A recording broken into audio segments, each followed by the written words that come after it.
काही मोठ्या मताधिक्याने अजितदादांचा विजय झालाय, जवळपास लाखाच्या पुढे लीड जाण्याची शक्यता आहे. वहिनी,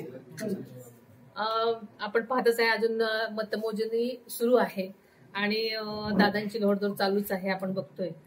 आणि तुमच्या म्हणण्याप्रमाणे नक्कीच लाखाच्या पुढे लीड जायला असं दिसतंय. एकंदर बारामतीकरांनी भरभरून असं दादांना प्रेम दिलंय, कसं बघताय याकडे? खरं तर मी सुरुवातीलाच बारामतीच्या मायबाप जनतेचे सर्व मतदारांचे मी मनापासून दादांच्या तर्फे आणि माझ्यातर्फे मनापासून सगळ्यांचे आभार मानते.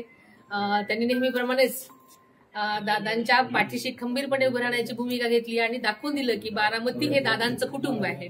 खरं तर खऱ्या अर्थानं अजितदादांना थोड्याच वेळापूर्वी अमित शहाचा देखील फोन आला होता. अशी काय चर्चा झाली का आता? म्हणजे एकंदरीत जी स्वप्न बारामतीकरांचं ती पूर्ण होईल?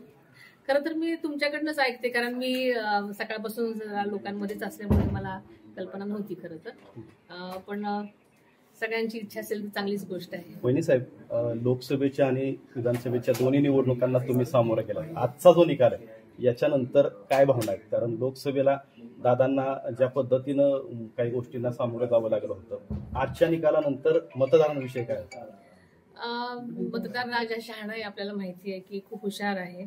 आणि दादांचं काम जे होतं पहिल्यापासूनच, म्हणजे विधानसभेचा प्रचार करायला सुरुवात केल्यापासूनच बारामतीचा प्रत्येक मतदाराला माहिती होतं की दादांनी केलेल्या कामाचा प्रत्यक्ष अप्रत्यक्ष त्यांच्या जीवनावर झालेला म्हणजे जो परिणाम आहे तो प्रत्येक जण बोलून दाखवत होता. आणि प्रत्येक जण म्हणत होतं की आम्ही दादांच्याच पाठीशी खंबीरपणे उभं राहणार आहोत.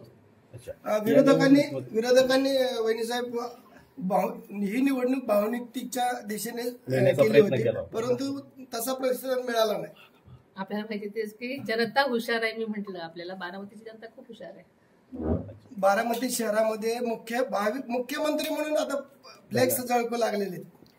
प्रत्येक नेत्यांनी मोठ्या पदावर जावं असं प्रत्येक कार्यकर्त्यांचं आणि जनतेचं तिथल्या मत असतं. आणि तसं बारामतीकरांनी त्यांचं मत तिथे दाखवलेलं आहे आपल्या पोस्टरमधून.